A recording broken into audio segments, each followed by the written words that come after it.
صل على محمد عبدك ورسولك وصل على المؤمنين والمؤمنات والمسلمين والمسلمات আলহামদুলিল্লাহ। সকল প্রশংসা একমাত্র আল্লাহ রাব্বুল আলামিনের জন্য, যিনি আমাদেরকে সুস্থ রেখেছেন, আমাদেরকে আরো এক সপ্তাহ পরে ইসলামের কিছু কথা শোনার জন্য আগেভাগেই মসজিদে আসার তৌফিক দান করেছেন। সেজন্য আল্লাহ রাব্বুল আলামিনের দরবারে লাখ কোটি শুকরিয়া। দরুদ এবং সালাম আমাদের প্রিয় নবী হযরত মুহাম্মদ সাল্লাল্লাহু আলাইহি ওয়াসাল্লামের প্রতি। আলহামদুলিল্লাহ, আজকে খুব ইম্পর্টেন্ট একটা খুতবা। আমাদের সময়গুলোকে কিভাবে আমরা ভালো মতো কাজে লাগাতে পারি সেই সংক্রান্ত একটা গাইডলাইন ইনশাআল্লাহ দেওয়ার চেষ্টা করব। এটা আমার মস্তিষ্কে যতটুকু এসেছে বা টুকটাক বইপত্র পড়ার মাধ্যমে যতটুকু আমার মনে হয়েছে সেই অনুযায়ী একটা খুতবা সাজানোর চেষ্টা করেছি। এর থেকেও আরো ভালো অনেক কিছু হতে পারে। তো একটু চিন্তা করতে হবে যে কার কার কাছে কত ভালো আইডিয়া আছে যার মাধ্যমে আমরা আমাদের সময়গুলোকে ভালোভাবে ইউটিলাইজ করতে পারি। আজকের খুতবার বিষয় হচ্ছে কোরআন অধ্যয়ন গাইডলাইন। কোরআন জিনিসটা কি আমরা সবাই তো জানি, তাই না? কোরআন হচ্ছে আল্লাহ রাব্বুল আলামিনের তরফ থেকে প্রেরিত, আল্লাহ রাব্বুল আলামিনের তরফ থেকে প্রেরিত, স্বয়ং আল্লাহ রাব্বুল আলামিন যার রচয়িতা তার কাছ থেকে প্রেরিত, পুরো পৃথিবীতে গ্যারান্টেড একমাত্র নির্ভুল গ্রন্থ। কোন গ্রন্থের শুরুতে কিন্তু এরকম দাবি করা হয় না যে এই গ্রন্থে কোনো ধরনের কোনো ভুল নাই। আছে কোন গ্রন্থ পৃথিবীতে এরকম? কোরআন বাদে কেউ এরকম দাবি করে না। এমনকি খ্রিস্টানরা তাদের যে বাইবেল অথবা অন্যান্য ধর্মগ্রন্থের যেগুলো বিষয় আছে আর কি, তাদের অনুসারীরাও কিন্তু পরিপূর্ণভাবে দাবি করে না যে এর মধ্যে কোনো ধরনের কোনো ভুল নাই, কোনো ধরনের কোনো যোগ বিয়োগ কোনো কিছু নাই। তারা স্বীকার করে নিয়েছে যে যুগের পরিক্রমা এর মধ্যে কিছু যোগ বিয়োগ হয়েছে। এই জন্য ওল্ড টেস্টামেন্ট, নিউ টেস্টামেন্ট এরকম বিভিন্ন নামে বাইবেলের প্রচলন আছে। কিন্তু কোরআন একমাত্র গ্রন্থ যেটা একেবারে কনফিডেন্টলি দাবি করে যে না, এর মধ্যে কোনো ধরনের কোনো ভুল নাই, কোনো ধরনের কোনো যোগ বিয়োগ কোনো কিছুই করা হয় নাই, এবং এটা কিয়ামত পর্যন্ত এটা অবিকৃত থাকবে। এবং এটা কার ওয়াদা? যিনি রচয়িতা তারই ওয়াদা, তাই না? তাহলে কোরআন এরকম একটা গ্রন্থ, তাহলে আমাদের চিন্তা করতে হবে। তাহলে আমরা দুনিয়াতে তো অনেক কিছু আমরা ফলো করি, তাই না? আমরা সেনাবাহিনীতে যখন এসেছি, সেনাবাহিনীর জীবনে আমরা কেমন করে চলবো, কি কি নিয়ম কানুন আমরা মানবো, সেই সংক্রান্ত কিন্তু প্রত্যেকটা পলিসি আছে, তাই না? পলিসি আছে। আমি কেমন করে পিটি করব, কেমন করে আমি হচ্ছে যে ইউনিফর্ম করব, কেমন করে আমার চেহারা সুরতের আমি হচ্ছে যে দেখভাল করব, সবকিছু কিন্তু একটা গাইডলাইন দেওয়া আছে, তাই না? তো তার মানে এর সাথে যদি আমি তুলনা করি, ইসলামের বিষয়গুলো বোঝার জন্য আর্মির যে কনসেপ্ট, আমি যদি আর্মির কনসেপ্ট আমার বোঝা থাকে তাহলে ইসলামকে বোঝা অনেক সহজ। ঠিক আছে? ইসলামও এরকম সুন্দর, তার একটা নির্দিষ্ট পলিসি আছে। সে চায় যে যারা আমার ভিতরে আসবে, ইসলামের ভিতরে আসবে, আর্মিতে আসার পরে আমরা যেরকম একটা নির্দিষ্ট নিয়ম মোতাবেক চলার জন্য মেন্টালি ফিজিক্যালি সবকিছুর মাধ্যমে আমরা রেডি হয়ে যাই, যখন আমি ইসলামে ঢুকবো সাথে সাথে আমার এই পুরো চিন্তা ভাবনা, আমার পুরো পলিসি সবকিছু পরিবর্তিত হয়ে যাবে। কার মাধ্যমে? কোরআনের মাধ্যমে। এই কোরআনই হচ্ছে আমার সংবিধান বলি, পলিসি বলি, জীবন নির্দেশিকা বলি, যাই বলি না কেন, এই কোরআন হচ্ছে আমার জন্য সবকিছু। তাহলে এই পলিসির সাথে যদি আমার কোনো কিছু মিলে, আমি নির্দ্বিধায় নিঃসংকোচে সেটাকে আমি ফলো করতে পারি। যদি দেখি যে এই পলিসির সাথে কোনো কিছু মিলতেছে না, তাহলে একজন মুসলিম হিসাবে সেটা ফলো করার ইখতিয়ার আমার নাই। কিন্তু যেহেতু আল্লাহ আমাকে স্বাধীন সত্তা হিসেবে সৃষ্টি করেছেন দুনিয়াতে, আমি ইচ্ছা হলে মানতেও পারি, না মানতে পারি, তাই না? তো যদি মানি তার মানে আমি মুসলিম, মানে আমি আত্মসমর্পণকারী। আর যদি আমি না মানি, আমার স্বাধীন ইচ্ছা শক্তি, ঠিক আছে, আল্লাহ আমাকে অবকাশ দিয়েছেন দুনিয়াতে, আমি যদি না মানি তাহলে সেই অনুযায়ী আমি বিচার সম্মুখীন হবো, তাই না? তাহলে আমি যদি কোরআনকে মানি, কোরআনকে পলিসি হিসেবে গ্রহণ করি, কোরআনকে জীবন দর্শন হিসেবে গ্রহণ করি, সংবিধান হিসেবে গ্রহণ করি, তাহলে আমি মুসলিম। কিন্তু কোরআনের সাথে সাংঘর্ষিক কোনো কিছুকে যে কোনো অজুহাতেই আমি যদি অগ্রাধিকার দিই কোরআনের চেয়ে বেশি, তাহলে আমি আর মুসলিম থাকবো না। হিসাব খুব সহজ, তাই না? তাহলে এই বেসিক জিনিসগুলো একটু বোঝার জন্য আমি প্রথমে একটা স্লাইড লিখেছি আর কি।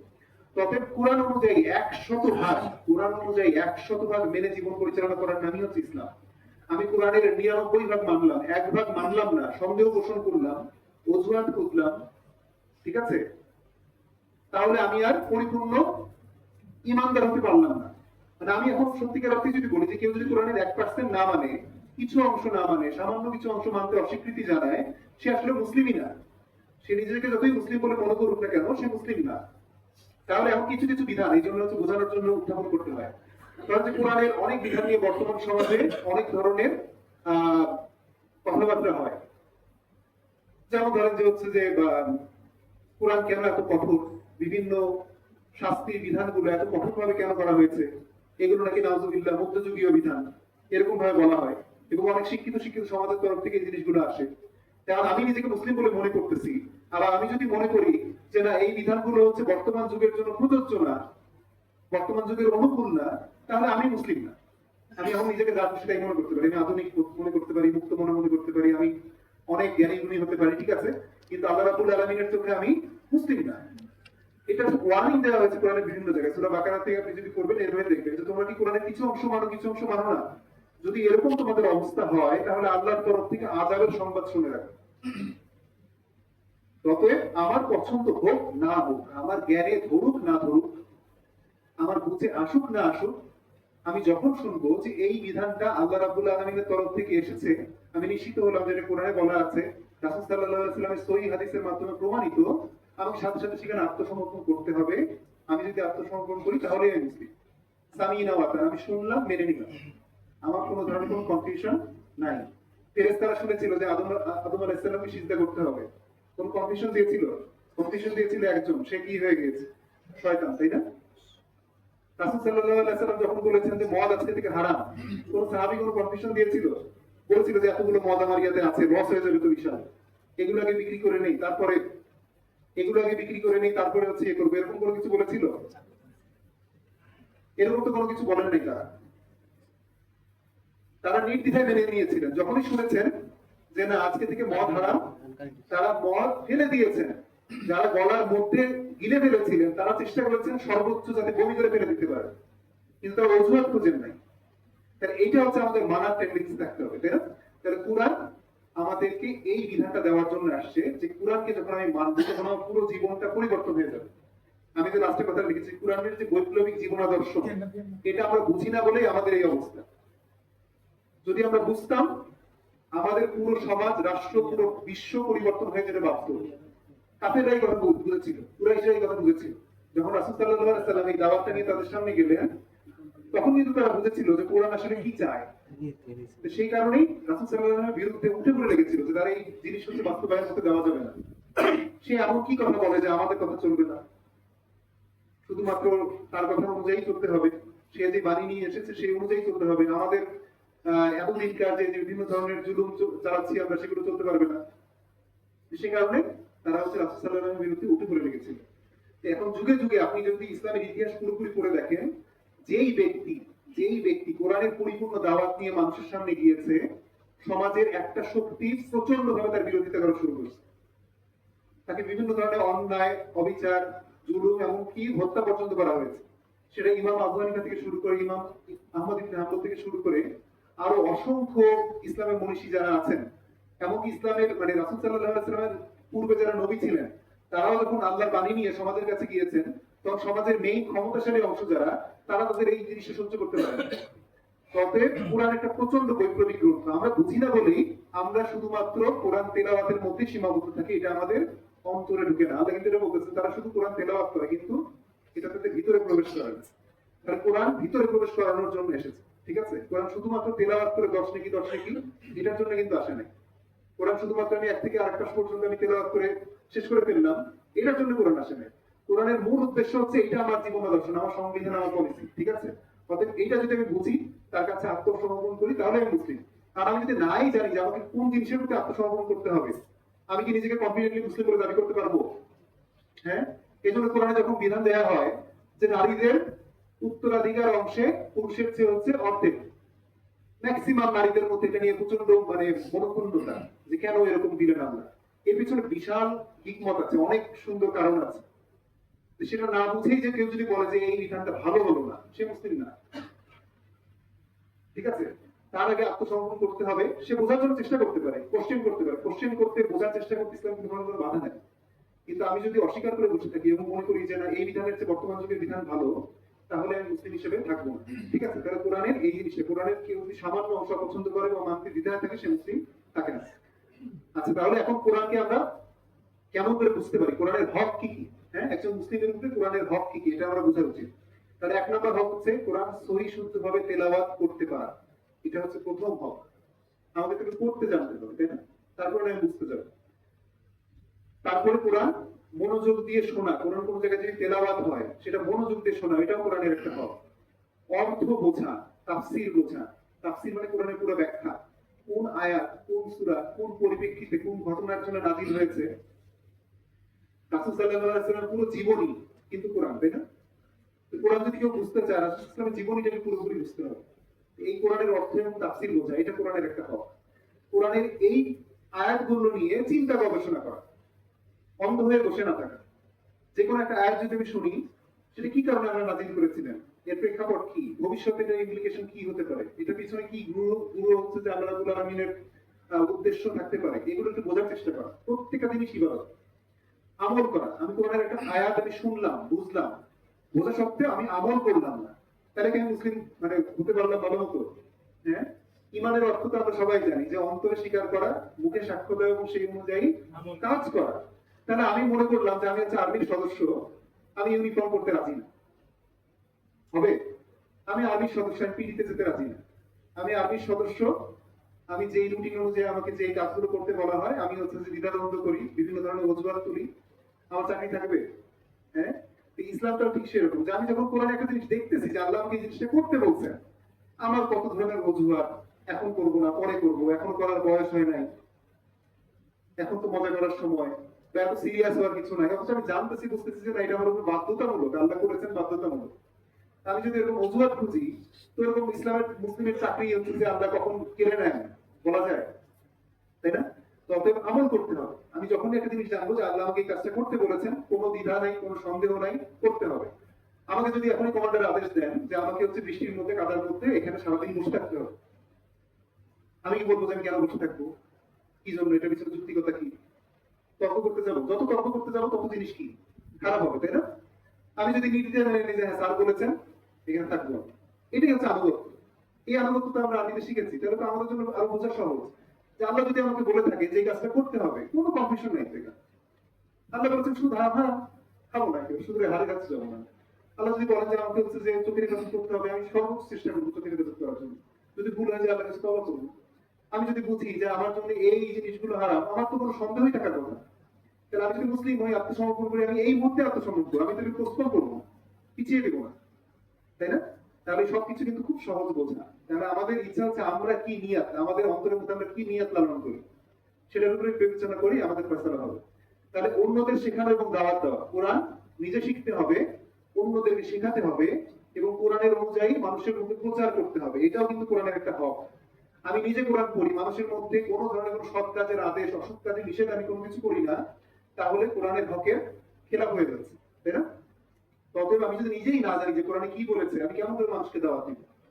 এই জন্য কোরআন নিজে শিখতে হবে, অন্যকে শেখাতে হবে, সেই অনুযায়ী দাওয়াত দিতে হবে, কোরআনের সম্মান রক্ষা করতে হবে। ঠিক আছে, কোরআনে কিছু স্পেসিফিক কিছু সম্মান আছে, কোরআন তেলাওয়াত থেকে শুরু করে কোরআন কেমন করে আমি হচ্ছে যে কোরআনের সাথে হচ্ছে আচরণ করবো, সেই সবকিছুর একটা নির্দিষ্ট নিয়ম আছে, সেই অনুযায়ী কোরআনকে সম্মান দেখাতে হবে। তাহলে এখন দেখি যে কোরআনের হক তো আমরা জানলাম, এখন হকগুলো আমরা আদায় করতে পারি কিভাবে। তাহলে আমি হচ্ছে যে আজকে একটু গুরুত্ব দিব যে আমাদের অবসর সময়গুলোকে আমরা কেমন করে কাটাতে পারি। আমাদের এই মিশনের বর্তমানে যদি বলি 4 থেকে 5 মাস সময় বাকি আছে, এই সময়টাকে আমরা কেমন করে কোরআনের আদলে একটু ভালো মতো ব্যবহার করতে পারি, যার মাধ্যমে যখন আমি এই মিশনের সময় থেকে যাব তখন যাতে আমার মনে হয় যে কিছু একটা অর্জিত হয়েছে। তাহলে আমার প্রথম টার্গেট থাকা উচিত, কোরআনের টার্গেট থাকা উচিত, আমার নিয়ত ঠিক করা যে আমি হচ্ছে কোরআনকে আজকে থেকে ইনশাআল্লাহ আল্লাহর কাছে দোয়া করা উচিত যে আজকে থেকে আমি কোরআনকে বোঝা শুরু করব, বোঝার চেষ্টা করব। তাহলে প্রথম টার্গেট হচ্ছে কোরআনটাকে পরিপূর্ণভাবে অন্তত একবার অর্থটা একটু পরিপূর্ণভাবে রিডিং করা।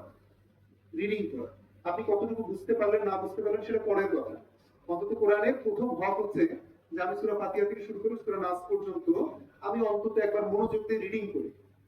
হ্যাঁ, আমি অনেক আয়াত বুঝতে পারবো, অনেক আয়াত বুঝতে পারবো না, যে আয়াতগুলো বুঝতে পারবো না সেগুলো একটু মার্কিং করে রাখি, একটা টিক চিহ্ন দিয়ে রাখি যে এই আয়াতটা আমি বুঝতে পারছি না, সেগুলো পরবর্তীতে আমি আবার যাচাই করবো।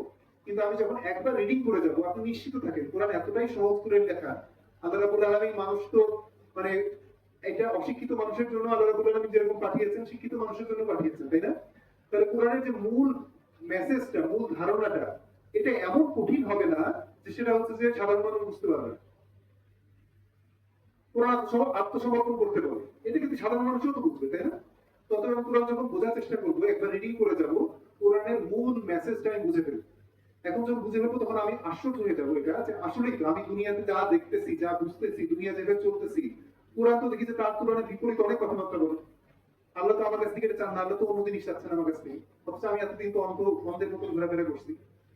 এই জিনিসটা আমার বুঝে চলে আসবে। তাহলে কোরআনের অর্থ বোঝা আজকে থেকে একটু টার্গেট করি আমরা, অন্তত প্রত্যেক দিন একটা নির্দিষ্ট পরিমাণ, সেটা 10 আয়াত হোক, 15 আয়াত হোক, যাই হোক, কোরআনের বাংলা অনুবাদটা একটু সময় নিয়ে মনোযোগ দিয়ে আমরা পড়ে বোঝার চেষ্টা করবো ইনশাআল্লাহ, ঠিক আছে? তেলাওয়াত শুদ্ধ করার চেষ্টা করতে হবে। আমাদের মধ্যে অনেকেই আলহামদুলিল্লাহ রেগুলার দেখেছেন আমাদের পরে হচ্ছে তেলাওয়াত করে, অনেকের তেলাওয়াত আলহামদুলিল্লাহ অনেক ভালো। তেলাওয়াত শুদ্ধ করার চেষ্টা করতে হবে। আমরা যেহেতু ম্যাক্সিমামই তো আমরা হচ্ছে যে অ্যারাবিক লাইনে আমরা ছোটবেলা থেকে পড়াশোনা করি নাই, অতএব আমাদের মধ্যে কিছু দুর্বলতা থাকবে, হতাশ হওয়ার কিছু নেই, চেষ্টা চালিয়ে যেতে হবে ইনশাআল্লাহ। হ্যাঁ, তারপর হচ্ছে বিষয় ভিত্তিক 100টা আয়াত আমি অন্তত তাফসীর করার চেষ্টা করব, এরকম একটা টার্গেট আমার থাকা উচিত। বিষয় ভিত্তিক আয়াত বলতে আমি কি বুঝি? ধরেন যে আমার উপরে নামাজ ফরজ, তাই না? নামাজ ফরজ, তাহলে নামাজ সংক্রান্ত আমি একটু সার্চ দিই যে নামাজ সংক্রান্ত কোরআনে কি কি আয়াত আছে। বলা হয়েছে এরকম যে তোমার নামাজ কায়েম করো, তাই না? তাহলে নামাজ কায়েম করো বলতে আল্লাহ রাব্বুল আলামিন কি বুঝাচ্ছেন, আমার কাছে কি চাচ্ছেন, এটা আমি একটু তাফসীরটা একটু করি, একটু ব্যাখ্যাটা দেখি। এটা আমি খুব কঠিন হয়ে যাবে? কঠিন হবে না। এখন তো অনলাইনের যুগ, অনেক ভাবে এই জিনিসগুলো পড়াশোনা করা সম্ভব। তবে এরকম আমি একটু নির্বাচন করি যে আমার জীবনের জন্য কোন কোন বিষয়গুলো জরুরি। লাইক আমি ইমান সম্পর্কে আল্লাহ কোরআনে কি কি চাচ্ছেন আমার কাছ থেকে, মানে কোন কোন বিষয়গুলো থাকলে আমি পরিপূর্ণ ইমানদার, এই বিষয়গুলো সম্পর্কে কি কি আয়াত আছে, ওই আয়াতগুলো তাফসীরগুলো একটু করি। নামাজ সম্পর্কে কি আয়াত আছে, পর্দা নিয়ে কি আয়াত আছে, আমার অর্থনৈতিক জীবন নিয়ে কি কি আয়াত আছে, এগুলো নিয়ে অন্তত 100টা আয়াত তাফসীর আমি অন্তত এই 4-5 মাস যে সময় আছে একটু করার চেষ্টা করবো, টার্গেট নিব ইনশাআল্লাহ। নতুন নতুন সূরা মুখস্থ করার চেষ্টা করা, ঠিক আছে? আমাদের ওই যে নামাজ হয়ে যায় এরকম যে আমরা একই পথে হাঁটি সব সময়।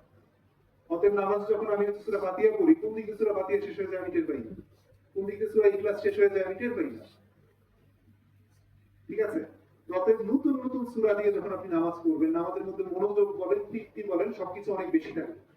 অতএব এটা আমাদের একটা টার্গেট হওয়া উচিত যে আমরা প্রতিনিয়ত কিছু না কিছু নতুন সূরা আমরা মুখস্থ করার চেষ্টা করবো। কেমন করে করবো সেই বিষয়ে পরে নতুন কিছু জিনিস আছে আমি বলবো ইনশাআল্লাহ। এবং এই যে সূরাগুলো আমি মুখস্থ করলাম, যেগুলো দিয়ে আমি নিয়মিত নামাজ পড়ছি, সেই দোয়াগুলো আমি নামাজের মধ্যে পড়ছি, তাসবিহগুলো আমি নামাজের মধ্যে পড়ছি, সেগুলোর অর্থটা বোঝা। আমি যখন বলছি আল্লাহু আকবার মানে কি, সামি আল্লাহু লিমান হামিদা মানে কি, ঠিক আছে, আত্তাহিয়াতু লিল্লাহি ওয়াস সালাওয়াতু ওয়াত তাইয়্যিবাতু মানে কি। সারা জীবন আমি পড়ে যাচ্ছি আল্লাহর সামনে, অথচ আল্লাহর সামনে আমি কি চাচ্ছি, কি বলছি, সেটাই যদি আমার অন্তরে না থাকে, আমার নামাজ কতটুকু কবুল হবে? একটা প্রশ্ন থেকে যায় না? হ্যাঁ, তবে এই জিনিসটা খুব গুরুত্বপূর্ণ। হ্যাঁ, একটা আমরা আমাদের কনজিন কমান্ডার স্যারের নির্দেশনায় হচ্ছে একটা ছোট্ট পুস্তিকার মতন বের করা হয়েছিল, আমার কাছে আছে, যদি কেউ চান সেটা নিতে পারেন, অথবা এখন তো ফেসবুকে মোবাইলে থেকে শুরু করে সব জায়গাতে অ্যাভেলেবল, আপনি বিভিন্ন অ্যাপ্লিকেশন পাবেন, প্রত্যেকটা শব্দার্থ সহ কিন্তু আপনি চাইলেই 1 সেকেন্ডের মধ্যে আপনার হাতে লাগাবেন। আমি যদি না শিখি তার কোনো অজুহাত আসলে থাকে না পিছনে, তাই না? তাহলে এটা আমাদের করা উচিত। তাহলে এখন দেখি যে কোরআনিক রুটিন যদি আমি সেট করি এখন, তাহলে কেমন করে আমি সেট করতে পারি। আমাদের কিন্তু সময় আছে, আমরা বলি যে আমার সময় নাই। যখন কোনো কিছু করতে বলা হয় তখন আমাদের প্রথম অজুহাত শয়তান দেখায় যে আমার তো সময় নাই, আমি তো অনেক ব্যস্ত, আমি তো ডিউটি করতেছি, এই করতেছি, সেই করতেছি, অনেক কাজ করতেছি, অতএব সময় নাই। কিন্তু একটু চিন্তা করলে এর মধ্যে অজস্র সময় বের করা সম্ভব। তাহলে কোরআনে আমার হচ্ছে প্রথম টার্গেট হচ্ছে তিলাওয়াত করা, শোনা এবং মুখস্থ করা, এটা হচ্ছে আমার প্রথম টার্গেট। তাহলে তিলাওয়াত করা, আমি যদি তিলাওয়াত করতে পারি তিলাওয়াত করব, যদি তিলাওয়াত করতে না পারি শেখার চেষ্টা করব, কোরআন নিয়মিত শোনার চেষ্টা করব এবং মুখস্থ করার চেষ্টা করব, ঠিক আছে? তাহলে ধরেন আমি একটা সূরা আমি টার্গেট করলাম যে আমি অমুক সূরাটা মুখস্থ করব। ধরেন উদাহরণস্বরূপ সূরা ইনফিতার, হ্যাঁ? তা আমি ফজরের পরে, ফজর নামাজ যখন পড়ে গেলাম, ফজরের পরে এই সময়টা খুব বরকতপূর্ণ। আল্লাহ রাব্বুল আলামিন বলেছেন যে এই সময়ের কোরআন পড়াটাকে আল্লাহ রাব্বুল আলামিনের কাছে সাক্ষী হিসেবে উঠানো হয়। সূরা বনী ইসরাঈল যদি পড়েন ওখানে এরকম আসছে, আকিমিস সালাতা লিদুলুকি শামসি ইলা ওয়াসাকিল লাইলি ওয়া কুরআনাল ফাজর ইন্না কুরআনাল ফাজরি কানা মাশহুদা, ইন্না কুরআনাল ফাজরি কানা মাশহুদা। ফজরের সময় যে কোরআন পাঠ করা হয় সেটা সাক্ষ্য হিসেবে আমাদের সামনে উপস্থিত করা হয়। তাহলে কোরআনের এই ফজরের পরে কোরআন তেলাওয়াত করা এটা নিয়মিত একটা অভ্যাসে পরিণত হওয়া উচিত আমাদের। জোরে জোরে তেলাওয়াত করা উচিত যাতে বাসার লোকজন শুনতে পারে। অনেক বাচ্চা কাচ্চা আছে তারা শুধুমাত্র এই শোনা থেকেই মুখস্থ করে ফেলে। আমাদের জীবনে এরকম হয়েছে যে ইমাম সাহেব যেই সূরা তেলাওয়াত করতেছেন শুনে শুনে ওই সূরা মুখস্থ হয়ে যায়। তাহলে আপনার শুধুমাত্র তেলাওয়াতের মাধ্যমে আপনার বাচ্চার যদি একটা সূরা মুখস্থ হয়ে যায় সে সারা জীবন এই সূরা অনুযায়ী যখন তেলাওয়াত করবে সব সব কিন্তু আপনার মনে হয়ে চলে আসছে। ঠিক আছে, তাহলে এটা করা উচিত। পিটির সময়, গেমসের সময় আপনি ধরেন টার্গেট করলেন সূরা আল ইনফিতার, এটা প্রথম 5টা আয়াত আমি মুখস্থ করবো বা 3টা আয়াত আমি মুখস্থ করবো। তাহলে আপনি একটা কাগজে সুন্দর করে একটু যদি আরবিতে লিখতে পারেন লেখেন, যদি বাংলাতে লিখতে পারেন একটু উচ্চারণটা লিখলেন, অথবা মোবাইলে যদি আপনার দেখা সম্ভব হয় দেখলেন। তাহলে কি ইজাস সামাউল ফাতারা, বিসমিল্লাহির রহমানির রহিম, ইজাস সামাউল ফাতারা ওয়া ইজাল কাওয়াকিবুত তাসারাত ওয়া ইজাল বিহারু ফুজিরাত। এই যে আপনার হচ্ছে সুন্দর 3টা আয়াত, 3 আয়াত হলে তো নামাজ পড়া যায়, তাই না? তো সারা জীবন আমি সূরা ইখলাস, সূরা কাউসার দিয়ে নামাজ না পড়ে আজকে আমি টার্গেট করি যে সূরা আল ইনফিতারের প্রথম 3 আয়াত দিয়ে নামাজ পড়বো। তাহলে এই আয়াতগুলো আপনি যদি একটু রিপিটেডলি তেলাওয়াত করেন মুখস্থ হতে কতক্ষণ সময় লাগে? বেশিক্ষণ সময় লাগবে না। তারপর নামাজে যখন দাঁড়াবেন এগুলো একটু মনে করে করে সময় লাগবে, একটু সময় লাগবে, এগুলোকে নামাজ পড়ার চেষ্টা করি। তাহলে দেখবেন যে নামাজের মধ্যে ভালো লাগবে, মনোযোগ থাকবে। নতুন নতুন সূরা দিয়ে নামাজ পড়লে নামাজের মধ্যে মনোযোগ থাকবে। ডিউটির সময় ধরেন যে ডিউটিতে গেছেন 3-4 ঘন্টা আপনি ডিউটি করবেন, এরকম 3টা আয়াত আপনি রিপিটেডলি একটু মনোযোগ, মানে ডিউটির সময় মনোযোগ অবশ্যই ডিউটির দিকে থাকবে, কিন্তু আপনি মনের পিছনে অবচেতন মনে তেলাওয়াত করতে থাকেন, জিকির করতে থাকেন, অটোমেটিক্যালি মুখস্থ হবে। নামাজের মধ্যে তো আপনি তেলাওয়াত করবেন, রাতে ঘুমানোর আগে অবশ্যই কোরআন পড়া উচিত। ছুটির দিনগুলোতে একটু অতিরিক্ত সময় দেই, ছুটির দিনগুলোতে আমরা একটু কোরআনটাকে একটু সময় দেওয়ার চেষ্টা করি, আজকে আধা ঘন্টা পড়বো।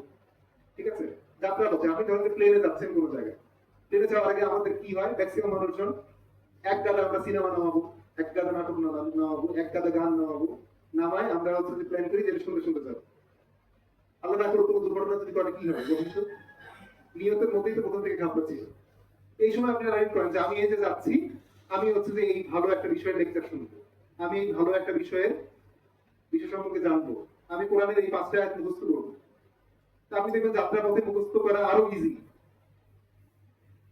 আমার এরকম অভিজ্ঞতা হয়েছে যে এই সময়গুলো তো অজস্র হচ্ছে যে আয়াত মুখস্থ করা সম্ভব হয়েছে, আলহামদুলিল্লাহ। আচ্ছা, তাফসীর করা সপ্তাহে অন্তত 5টা আয়াত, 5টা আয়াত, বেশি না, টার্গেট করেন যে 5টা আয়াত আমি একটা নির্দিষ্ট বিষয়ে 5টা আয়াত সম্পর্কে একটু ব্যাখ্যা করবো। আর হচ্ছে যে একটু নোট রাখবে যে আমি যে আয়াতগুলো পড়লাম কোন কোন আয়াত সম্ভব, মানে সারাংশ শিক্ষা কি, এরকম একটা নোট রাখার আমরা ব্যবস্থা করতে পারি। এখানে একটা সংক্ষিপ্ত একটা দেওয়া হয়েছে যে আমাদের কোরআনের শেষ 15 সূরা অবশ্যই সবার মুখস্থ থাকা উচিত। কোরআনের শেষ 15 সূরা, সূরা মুলক মুখস্থ করার চেষ্টা করা উচিত, কারণ সূরা মুলক যে নিয়মিত রাতে তেলাওয়াত করে কবরের আযাব থেকে তাকে মুক্তি দেওয়া হবে। সূরা কাহাফের প্রথম 10 আয়াত এবং শেষ 10 আয়াত যার মুখস্থ থাকবে দাজ্জালের ফিতনা থেকে আল্লাহ রাব্বুল আলামিন ইনশাআল্লাহ তাকে রক্ষা করবেন, এরকম বলা হয়েছে। সূরা বাকারা 255 নম্বর আয়াতুল কুরসি এবং শেষ 3 আয়াত এটা মুখস্থ থাকা উচিত।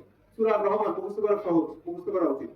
পুরো 30 পারা চেষ্টা করা হচ্ছে, পুরো 30 পারা অন্তত একটা পারা আমি মুখস্থ করি, টার্গেট করি এরকম। আমার নিয়ে যদি এরকম থাকে যে মুখস্থ করবো, আল্লাহ রাব্বুল আলামিন আপনাকে হাফেজ হিসেবেও কবুল করে নিতে পারেন যদি আপনার আন্তরিকতা থাকে ইনশাআল্লাহ। সূরা ইয়াসিন এগুলো মুখস্থ করা উচিত। তাহলে এখন একটা দেখেন, একটা খুব সুন্দর জিনিস দেখাই যে আল্লাহ রাব্বুল আলামিন কোরআনে খুব সুন্দর নাযিল করেছেন এবং কিছু কিছু জিনিস আমি যদি সিস্টেমেটিক্যালি দেখি তাহলে মুখস্থ করাটা অনেক সহজ। যেমন এই যে 7টা সূরা, 7টা সূরা শুরুই হয়েছে হা মিম, এই দুইটা হচ্ছে যে অক্ষর দিয়ে।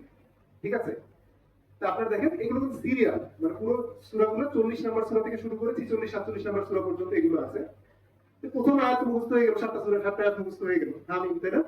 তারপরে দেখেন যে তানজিলুল কিতাবি মিনাল্লাহিল আজিজিল আলিম, আজিজিল হাকিম এরকম নামে আসছে। আজিজিল আলিম আসছে সূরা মুমিনে, আজিজিল হাকিম আসছে সূরা এই যে জাসিয়া এবং সূরা আহকাফে। তাহলে দুইটা আয়াত তো 3টা সূরার মুখস্থ হয়ে গেল, তাই না? আচ্ছা, তারপরে দেখেন আরো দুটো সূরা জুখরুফ এবং দুখানে আসছে ওয়াল কিতাবিল মুবিন, হামিম ওয়াল কিতাবিল মুবিন, হয়ে গেল দুইটা আয়াত মুখস্থ। এখন আমার টার্গেট হচ্ছে 3 নম্বর আয়াতটা মুখস্থ করি, তাহলে কিন্তু আমার একটা সেট হয়ে যাচ্ছে, নামাজ পড়ার এক রাকাতের জন্য আমার যথেষ্ট হয়ে যাচ্ছে। তাহলে এরপরে দেখেন সূরা দুখানে যদি পড়ি, ইন্না আনজালনাহু ফি লাইলাতিন মুবারাকা ইন্না কুন্না মুনজিরিন। ঠিক আছে, এই যে এই সূরার এই আয়াতটা দেখেন, এটা যদি আমরা মুখস্থ থেকে অর্থ যদি বুঝেন আপনি সবে কদরে সবে বরাতের মধ্যে যে দ্বিধাদ্বন্দ্ব ভেজাল আপনি এটা বুঝে যাবেন। এখানে বলা হচ্ছে কি যে এই আয়াতে পরে আয়াতে আসছে, এই আয়াতে মানে এই রাতে মানুষের ভাগ্য নির্ধারণ করা হয়। ঠিক আছে, কিছু কিছু মানে ব্যাখ্যা এরকম মানুষ করার চেষ্টা করে যে সবে বরাতের রাতে হচ্ছে বরাত ভাগ্য নির্ধারণ করা হয়। ঠিক আছে, কিন্তু আল্লাহ কোরআনে বলতেছেন ইন্না আনজালনাহু ফি লাইলাতিন মুবারাকা, এই কোরআনকে আমি নাযিল করেছি একটা মুবারকপূর্ণ মানে মুবারকপূর্ণ রাতে। ইন্না কুন্না মুনজিরিন, যেই রাতে মানুষের ভাগ্য নির্ধারিত হয়। তাহলে সেই রাতটা কোনটা? শবে কদরের রাত। আমরা জানি শবে কদরের রাতে কোরআন নাযিল হয়েছিল, তাই না? তাহলে এই দেখেন কত সুন্দর সুন্দর জিনিসগুলো আমরা বুঝতে পারতেছি এরকম। তো এরকম যদি চেষ্টা করি, একটু সিস্টেমেটিক্যালি পড়ার চেষ্টা করি, কোরআন মুখস্থ করা সহজ। ততদিন এইভাবে আমরা একটু চেষ্টা করব। তারপর দেখেন আলিফ লাম মিম, এটা দিয়ে হচ্ছে নাযিল হয়েছে অনেকগুলো সূরা, তাই না? আলিফ লাম মিম আমরা সূরা বাকারাতে দেখি জালিকাল কিতাবু লা রাইবা ফি হুদাল লিল মুত্তাকিন। সূরা আল ইমরানে যদি যায় আলিফ লাম মিম আল্লাহু লা ইলাহা ইল্লা হুয়াল হাইয়ুল কাইয়ুম, মানে আয়াতুল কুরসিতে প্রথম অংশটা, ওইটা কিন্তু সেকেন্ড আয়াত। তারপর সূরা ইয়াতে যদি যান, লুকমানে যদি যান, আলিফ লাম মিম তিলকা আয়াতুল কিতাবিল হাকিম, শেষ। হুদা ওয়া রাহমাতুল লিল মুহসিনিন। তারপরে আবার সূরা বাকারার যে আয়াত উলাইকা মানে উলাইকা আলাইহিম এরকম একটা আয়াত আছে, ওইটা আবার রিপিটেশন হয়েছে এখানে। তো সুন্দর হচ্ছে যে এরকম যদি টার্গেট করে করি, আপনি দেখবেন যে অটোমেটিক্যালি 10-15টা সূরা আরো বেশি মুখস্থ করে ফেলা বর্তমান সময়ের চেয়ে কোনো কঠিন কোনো কিছু না। ঠিক আছে? তাহলে দেখেন সূরা মুরসালাত, এটা একটু আমি দেখাবো। সূরা মুরসালাত, সূরা আর-রহমান সম্পর্কে আমরা জানি। সূরা মুরসালাত 50 আয়াতের একটা সূরা, 50টা আয়াত, ঠিক আছে? এর মধ্যে 10টা আয়াত একই, মানে আমি একটা আয়াত যদি মুখস্থ করি আমার 10 আয়াত হয়ে গেল, মানে বাকি থাকলো 40 আয়াত, ঠিক আছে? এই পুরো সূরাটাকে 9টা সেটে ভাগ করা যায়, 9টা সেট, মানে আমি 9 রাকাত নামাজ পড়তে পারবো যদি এই সেটগুলো ফলো করি। একই ধরনের সেট দিয়ে 9 রাকাত নামাজ পড়তে পারবো। প্রথম সেটে 15টা আয়াত, এটা একটু বড়, বাদ বাকি সেটগুলো কিন্তু 2 থেকে 6 আয়াত। তার দিকে দ্বিতীয় সেটটা 16 থেকে 19 নম্বর আয়াত, যেটা আলাম নুহলিকিল আউয়ালিন সুম্মা নুকদিবুহুমুল আখিরিন কাযালিকা নাফআলু বিল মুজরিমিন ওয়াইলু ইয়াউমাইযিল লিল মুকাজ্জিবিন, 4টা আয়াত। তৃতীয় নম্বর সেটটা আলাম নাখলুকুম মিন মাইন মাহিন ফাজআলনাহু ফি ক্বারারিন মাকিন ইলা ক্বাদারিন মালুম ফাকাদারনা ফানিমাল কাদিরুন ফাওয়াইলু ইয়াউমাইযিল লিল মুকাজ্জিবিন। তাহলে আপনি যদি মনে করেন যে আজকে আমি নামাজটা অন্তত একটা সেট দিয়ে পড়ব, খুব কি কঠিন, তাহলে ইন্না আতাইনা না পড়ে আজকে আমি পড়লাম যে আলাম নুহলিকিল আউয়ালিন, দেখবেন যে নামাজে মনোযোগ থাকবে, নামাজে একটু তৃপ্তি লাগবে যে আমি কিছু একটা নতুন মুখস্থ করলাম। ঠিক আছে? সেরকম সূরা আর-রহমান, এখানে হচ্ছে যে 78 আয়াতের সূরা, 31টা আয়াত একই রকম, মানে ভাবি আইয়া আলাই রব্বিকুমা তুকাসিবা, তাই তো? 31টা সেটে ভাগ করা যায়, 31টা সেট হয়, ঠিক আছে? প্রত্যেকটা সেটে 2 থেকে 4 আয়াত এরকম করে আছে। যেমন দ্বিতীয় সেট যদি বলি খালাকাল ইনসান মিন সালসালিন কাল ফাখর ওয়া খালাকাল জান্না মিন মারিজিন মিন নার ভাবি আইয়া রব্বিকুমা তুকাসিবা, শেষ। তারপর সেটা হচ্ছে রব্বুল মাশরিকাইনি ওয়া রব্বুল মাগরিবাইন ভাবি আইয়া রব্বিকুমা তুকাসিবা। তাহলে এটাকে মুখস্থ করা খুব কঠিন। তাহলে আমি যদি নিয়ত রাখি এরকম যে এইভাবে আমার সময়গুলোকে আমি ভালো মতো একটু ইউটিলাইজ করার চেষ্টা করবো, সত্যিকার অর্থে আমাদের সময়গুলোর মধ্যে বরকত আসবে ইনশাআল্লাহ। ঠিক আছে? আরো এই কোরআনের অনেকগুলো আয়াত আছে যেগুলো আয়াতগুলো শুরুতে একই রকম মানে অংশ দিয়ে, জাস্ট পরের অংশটুকু যদি একটু আমি মনে রাখি তাহলে কিন্তু অনেকগুলো সূরা আমার মুখস্থ হয়ে যায়। যেমন সূরা আসর যদি আমরা পড়ি, যেমন ইন্নাল্লাযিনা আমানু ওয়া আমিলুস সলিহাতি ওয়া তাওয়াসাউ বিল হক ওয়া তাওয়াসাউ বিস সাবর, এর আসছে না? সূরা 3 যদি পড়ি, ইন্নাল্লাযিনা আমানু ওয়া আমিলুস সলিহাতি লাহুম আজরুন গায়রু মামনুন, তাই না? তারপর এটা যদি সূরা বাকারাতে যাই, সেখানেও আছে অজস্র সূরাতে এরকম একই আয়াতের অংশ বিশেষ দিয়ে আছে। আমরা এইগুলো একটু যদি চেষ্টা করে মনে রাখি, দেখবো যে অনেক কোরআনের অনেক জিনিস আমি অটোমেটিক্যালি ধীরে ধীরে নিজের মধ্যে আত্মস্থ করতে পারবো ইনশাআল্লাহ। তাহলে অনেক কিছু বললাম, একটা সুন্দর কোরআনের সফটওয়্যার, এটা আমি এর আগে আপনাদেরকে দেখিয়েছিলাম, দূর থেকে ভালো মতো লেখা যাচ্ছে কিনা জানি না। এটা হচ্ছে কোরআন মেমোরাইজেশন শিডিউলার, আপনার যেখানে তালিকার মধ্যে নাম দেওয়া আছে, যে ইম্পর্টেন্ট অ্যাপ্লিকেশন গুলো নাম দেওয়া আছে। এটা যদি আপনি নামান, দেখবেন যে হচ্ছে যে কোনো সূরার কয়টা আয়াত মুখস্থ করলাম, আপনি যদি মানে ওরকম এই অ্যাপ্লিকেশনটা ব্যবহার করেন, আপনি সুন্দর একটা আপনার উন্নতি অগ্রগতি দেখতে পাবেন। তো মানুষ যখন এরকম একটা গ্রাফিক্যাল রিপ্রেজেন্টেশন দেখে নিজের উন্নতি অগ্রগতি, তখন কি হয়, ওই কাজটা করার প্রতি আগ্রহটা বেড়ে যায়। তাহলে এই অ্যাপ্লিকেশনটা আপনারা ফলো করতে পারেন, খুব সুন্দর কাজে দিবে, সময়গুলোকে প্রোডাক্টিভ ভাবে ইউটিলাইজ করার জন্য খুবই গুরুত্বপূর্ণ। শেষ, অনেক কথা বললাম, তাহলে মূল কথা লাস্টে যেটা বলবো, কোরআনে কিছু তাফসীর গ্রন্থের নাম দেওয়া হয়েছে এখানে। এই তাফসীর গ্রন্থগুলো বাংলা ভাষায় অ্যাভেলেবেল, আমরা হচ্ছে ফলো করতে পারি। এগুলো অ্যাপ্লিকেশনও আছে, মোবাইলে আপনি হচ্ছে এগুলো পাবেন। আচ্ছা, তাহলে লাস্ট যে মেসেজ কোরআন সম্পর্কে প্রথমে শুরু করেছিলাম, যেটা দিয়ে অনেকে হয়তো একটু পরে আসার জন্য মিস করেছেন, যে কোরআন আমার জীবনের সংবিধান, আমার জীবন যাপনের জন্য পলিসি, আমার জীবনের জন্য পরিপূর্ণ নির্দেশনা, যার রচয়িতা আমার সৃষ্টিকর্তা আল্লাহ রাব্বুল আলামিন, এবং এটা একমাত্র পৃথিবীর গ্যারান্টেড গ্রন্থ যার মধ্যে কোনো ধরনের কোনো ভুল নাই। আমি নিজেকে যদি মুসলিম বলে মনে করি, তাহলে এই কোরআন আমাকে পড়তেই হবে, জানতেই হবে, বুঝতেই হবে। এছাড়া আর কোনো অন্যথা কোনো অপশন নাই। যদি আমার এই সময়গুলোকে আমি ব্যবহার না করি, আমি যদি না বোঝার চেষ্টা করি, আপনি নিশ্চিত থাকেন এটার জন্য আল্লাহ মাহফুজ আমার প্রচন্ড জবাবদিহিতার সম্মুখীন হবো আল্লাহর সামনে। অতএব আজকে থেকে আমরা নিয়ত করি যে আমার দুনিয়ার অন্যান্য কাজকর্ম তো করবই, তার সাথে সাথে আমি আমার সময়গুলোকে এরকম প্রোডাক্টিভলি যদি একটু সাজায় নিতে পারি, রুটিন অনুযায়ী যদি একটু কাজ করতে পারি, তাহলে এর মধ্যে আমি অনেক কিছু করা সম্ভব, যেটা শয়তান আমাদেরকে ভুলিয়ে রাখে। অন্যান্য বিভিন্ন ধরনের আজে বাজে কাজ দিয়ে আমাদের মনটাকে ভরে রাখে, কিন্তু কোরআনের কাছে যাওয়ার সময় পাই না। এমন যদি হয় যে সারাদিনে আমি একবারও কোরআন টাচ করছি না, পুরো সপ্তাহে একবার কোরআন খুলে আমি দেখি না, পুরো মাসে আমার কোরআনের কোনো খবর নাই, আমার জন্য ধ্বংস অনিবার্য। অনিবার্য। এই কোরআন যেরকম মানুষের জন্য সাফায়াত করবে, কোরআন মানুষের নামে আবার অভিশাপও দিবে।